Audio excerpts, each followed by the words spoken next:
Sudah. Cukup.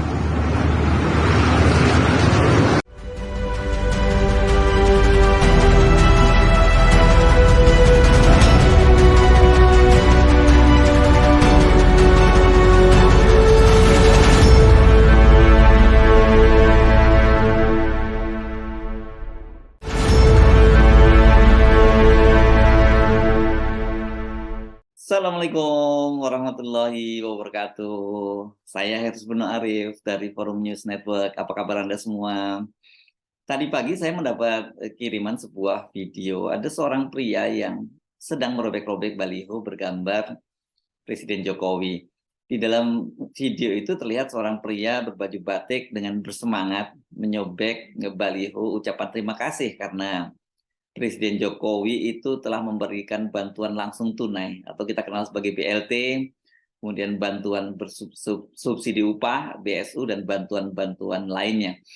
Saya yakin sebagian dari Anda juga sudah melihat video tersebut. Durasinya itu hanya pendek, sekitar 29 detik. Namun aksi si pria tadi sangat menarik perhatian.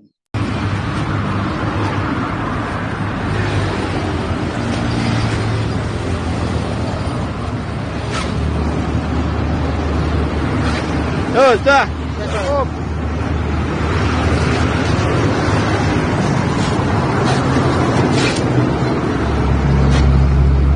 Ya, yuk. Fakir. Tidak tepat sasaran BBM. Habis. Seperti biasa, setiap kali mendapat video atau sebuah info itu saya mencoba mencari tahu sumbernya, mencoba memverifikasi. Dan tentu ini juga penting untuk memahami apa sih konteksnya. Ini saya kira yang paling penting karena kadang-kadang kita menerima sebuah info atau sebuah video gitu, mungkin saja faktanya benar tapi konteksnya itu berbeda. Dan itu kita bisa salah mengambil kesimpulan. Nah, ini yang fokus pertanyaan saya, mengapa si pria itu merobek-robek baliho tersebut dan apa yang salah ya dengan baliho itu pertanyaan saya. Ternyata setelah saya cek itu memang ada beberapa portal berita yang memuatnya. Dan kalau kita runut itu dari peristiwanya itu, dari pemberitaan-pemberitaan yang ada, setidaknya itu sudah terjadi lebih 5 hari lalu. Portal hitsin.com pada hari Kamis 3 November mengunggah berita dengan judul video viral pria berkumis robek spanduk ucapan terima kasih kepada Jokowi. Isi beritanya itu hanya deskripsi video tanpa penjelasan kapan peristiwa itu terjadi, di mana, siapa pelakunya, dan mengapa baliho itu atau disebutnya itu sebagai spanduk itu dirobek. Sementara di portal fajar.co.id berita tersebut juga tayang dengan judul baliho ucapan terima kasih pada Presiden Jokowi dirobek, Ruhut Sitompul, Kamtibmas harus segera menindak dengan tegas. Rupanya berita di fajar.co.id ini mengutip akun Twitter politisi Ruhut Sitompul. Ini politisi ini kalau sekarang dia di PDIP ya, tadinya dia pernah di Golkar, juga pernah di Demokrat. Nah, kalau saya cek Twitternya Ruhut itu dia mencuitnya itu pada hari Rabu, tanggal 2 November 2022, itu pada pukul 7.45 PM atau Rabu malam. Jadi sebenarnya sudah 5 hari yang lalu gitu. Dan dia mengunggah video tersebut disertai dengan cuitan, ini pendukung nggak benar untuk bakal calon presiden, mohon polisi sebagai Kamtibmas harus segera menindak dan dengan tegas sesuai aturan hukum yang berlaku di negara Indonesia tercinta merdeka. Tidak jelas apa yang dimaksud dengan cuitan Ruhut ini. Apakah pemasangan baliho itu yang tidak benar atau perilaku orang yang menyobek-nyobek baliho itu yang tidak benar. Tapi kalau lihat posisi dari Ruhut selama ini yang menjadi pendukung dari Pak Jokowi, saya kira mungkin konteksnya yang dia maksud itu menyobek-nyobek baliho itu yang tidak benar. Tetapi kalau Anda melihat komentar-komentarnya daripada followernya Ruhut ini cukup beragam, tapi yang saya lihat banyak yang menilai bahwa baliho itu memang dianggap tidak pantas. Ini semacam kampanye terselubung untuk gerakan Jokowi presiden 3 periode. Dan kemudian ada juga yang menilai wah ini baliho-baliho ini dipasang oleh orang-orang yang menjilat Presiden Jokowi begitu. Nah, memang agak sulit ya untuk tidak menduga bahwa baliho tersebut itu memang dirancang untuk tujuan tertentu. khususnya kampanye perpanjangan masa jabatan Pak Jokowi. Loh, Anda pasti bertanya, masa iya sih sampai hari begini masih terus ingin memperpanjang masa jabatannya? Memang isu 3 periode itu sekarang sudah mulai agak mereda. Maksud saya pengertian mereda itu adalah tidak lagi banyak pejabat atau menteri yang membicarakan soal ini seperti sebelum-sebelumnya. Tetapi kelihatannya gerakan ini di bawah permukaan ternyata masih terus berjalan. Nah, contohnya ini tadi, itu kalau Anda melihat mungkin Anda menduga ini hanya baliho-baliho yang dilakukan oleh oleh para relawan Pak Jokowi atau pendukung Pak Jokowi di lingkungan Anda saja gitu ya.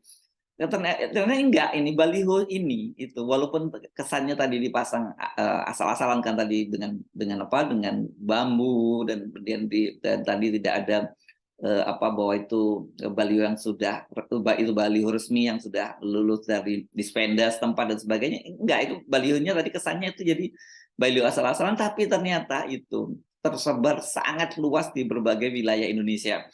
Saya dapat kiriman di beberapa wilayah sekitar Jabodetabek, baliho semacam itu juga banyak ditemukan. Namun ukurannya itu lebih kecil dan pemasangannya memang juga terkesan asal-asalan juga.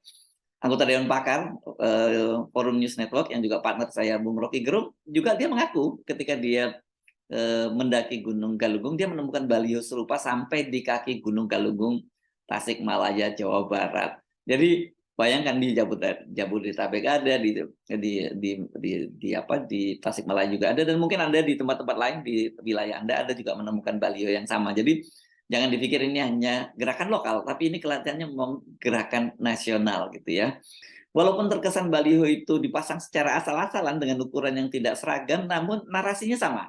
Ucapan terima kasih kepada Pak Jokowi yang telah membantu rakyat miskin. Jadi saya kira tidak berlebihan kalau kita dapat simpulkan bahwa pemasangan baliho ini adalah sebuah gerakan masif yang dirancang seolah merupakan inisiatif warga penerima BLT dan BSU yang sangat berterima kasih karena Jokowi memahami kesulitan masyarakat yang tidak mampu akibat kenaikan BBM.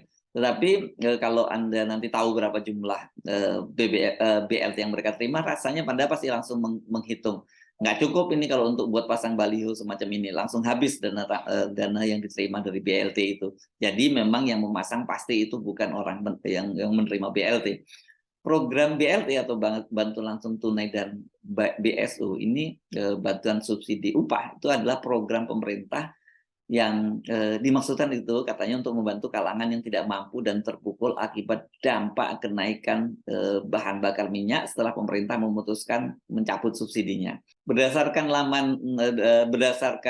di Instagram Kementerian Tenaga Kerja yang dikutip oleh bisnis.com itu disebutkan bahwa sebanyak 20,65 juta kelompok keluarga penerima manfaat akan mendapatkan BLT sebesar 600.000. Ini 600.000 ini bukan per bulan ya, 600.000 ini selama 4 bulan. Jadi masing-masing setiap bulannya 150.000.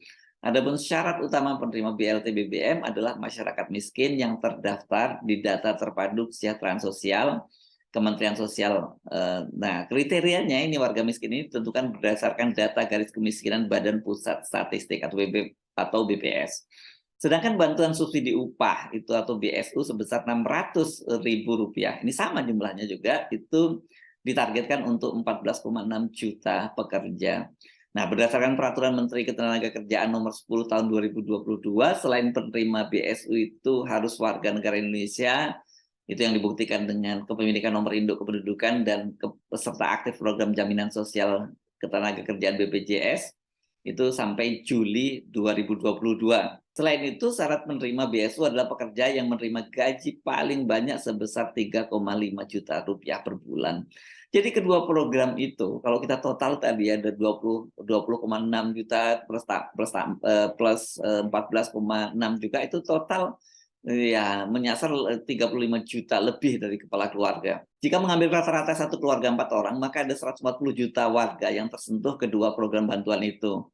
Jadi ini segmen yang luar biasa ya kalau untuk target kampanye Pilpres gitu ya, karena 140 juta orang itu kan berarti lebih dari separuh jumlah penduduk Indonesia. Nah, kalau kemudian berdasarkan pemilih itu jumlahnya jauh lebih besar dari jumlah pemilih, sangat besar dibandingkan dengan jumlah pemilih Indonesia. Saya tidak tahu berapa jumlah pemilih pada tahun 2024, mungkin sekitar 100 jutaan sekian juga gitu ya.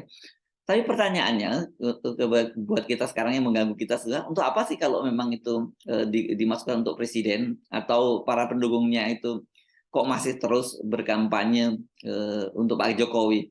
Toh kan Pak Jokowi ini sudah memasuki periode kedua dan jabatannya itu akan segera berakhir. Ya ini tinggal hitungan berapa, 2 tahun ya. Saya kira Pak Jokowi sudah akan mengakhiri jabatannya selama 10 tahun, selama 2 periode. Dan kita tahu kan menurut aturan konstitusi Pak Jokowi itu tidak boleh lagi dong menjabat untuk periode yang ketiga. Tetapi kan kita sama-sama juga tahu memang ada upaya Pak Jokowi dan timnya untuk menerobos batasan konstitusi. Misalnya kemarin dengan 3 periode dan waktu 3 periode ditentang itu, kemudian ada opsi lain itu memperpanjang masa jabatannya. Sampai kapan masa jabatannya? Pada waktu itu isi yang mencuat setelah 2024 Pak Jokowi diperpanjang masa jabatannya selama 3 tahun. Bukan hanya Pak Jokowi yang diperpanjang masa jabatannya, semua. Jadi termasuk DPR itu juga mendapat perpanjangan masa jabatan, DPR, DPD. Jadi semua happy lah karena tidak perlu lagi berkampanye, tidak perlu mengeluarkan duit besar, dan itu otomatis jabatannya diperpanjang sampai 3 tahun. Ya ini pasti semua di kalangan DPR dan kalangan eksekutif happy. Tapi yang nggak happy tentu saja rakyat atau mereka-mereka yang penggiat demokrasi gitu ya. Nah walaupun ditentang seluruh partai pendukung pemerintah termasuk dalam hal ini PDIP, namun kita tahu kan berbagai manuver itu terus dilakukan. Selain kampanye masif melalui baliho, ucapan terima kasih BLT dan BSU tadi, saat ini kita tahu juga relawan Pak Jokowi itu sedang melakukan musyawarah rakyat di berbagai daerah. Yang terbaru ini kemarin saya membaca musyawarah rakyat ini sedang berlangsung di Sumatera Barat, itu di Padang, Sumatera Barat, setelah sebelumnya kegiatan serupa di Makassar dibatalkan.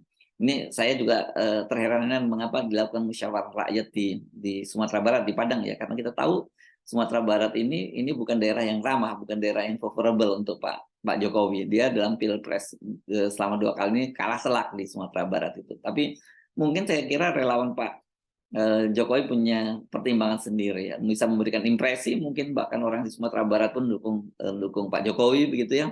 Nah musyawarah rakyat ini juga ditengarai itu merupakan upaya untuk menjustifikasi bahwa Pak Jokowi itu masih dikehendaki oleh rakyat untuk terus memimpin. Jadi layak untuk diperpanjang masa jabatannya. Nah, tapi ngomong-ngomong ya, soal pemanfaatan program bantuan langsung tunai untuk perpanjangan untuk kampanye perpanjangan masa jabatan itu, kalau itu benar itu ya, ini sungguh sangat ironis. Bukan hanya soal perpanjangannya yang sudah ditolak oleh semua parpol, tapi juga soal program bantuan langsung tunai itu sendiri. Pada awal bulan September lalu, bersama dengan keputusan pemerintah mencabut subsidi dan memutuskan itu menaikkan harga BBM, itu pemerintah akhirnya mencoba mengimbanginya dengan menggelontorkan BLT, ya, bantuan langsung tunai tadi. Katanya narasi yang dibangun oleh pemerintah itu untuk meringankan beban rakyat miskin yang terkena dampak kenaikan BBM. Tetapi harus yang seperti saya sebut tadi kan jumlah BLT yang diberikan itu 600.000 rupiah itu selama 4 bulan. Jadi setiap bulannya hanya diberikan bantuan 150.000 rupiah. Dan kemudian kita tidak tahu setelah 4 bulan tadi dana itu habis apakah akan ada program baru lagi. Ini yang kita jadi tidak tahu. Jadi nah, pada saat itu kemudian muncul video lama Pak Jokowi saat beliau ini, seingat saya ini masih jadi gubernur DKI ya, itu kembali viral. Saat itu Pak Jokowi menyatakan tidak sepakat dengan bantuan tunai seperti yang dilakukan oleh pemerintahan SBY. Saya memang dari dulu tidak senang dengan bantuan tunai, kata Jokowi itu dari video lama yang kembali viral. Kalau bisa bantuan itu diberikan kepada usaha-usaha produktif, usaha-usaha kecil dan rumah tangga yang produktif. Itu akan lebih baik, ujarnya.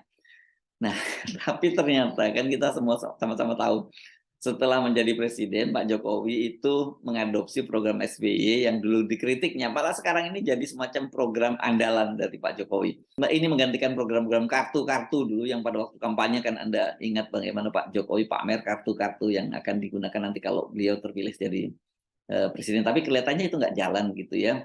Dan sejauh ini Pak Jokowi itu malah telah menggelontorkan 3 jenis BLT. Selain BLT untuk warga miskin dan BLT bantuan subsidi upah, pemerintah juga menggelontorkan bantuan langsung tunai untuk dana desa. Barangkali ya, ini si pro back baliho tadi termasuk kelompok yang kritis kepada Pak Jokowi dan sekaligus mengingatkan kembali kritik Pak Jokowi dulu kepada Presiden SBY bahwa BLT semacam itu tidak tepat sasaran. Tadi kita dengar ya, ada pernyataan yang menyatakan tidak tepat sasaran. Saya sebenarnya dari Forum News Network, sampai jumpa lagi. Wassalamualaikum warahmatullahi wabarakatuh.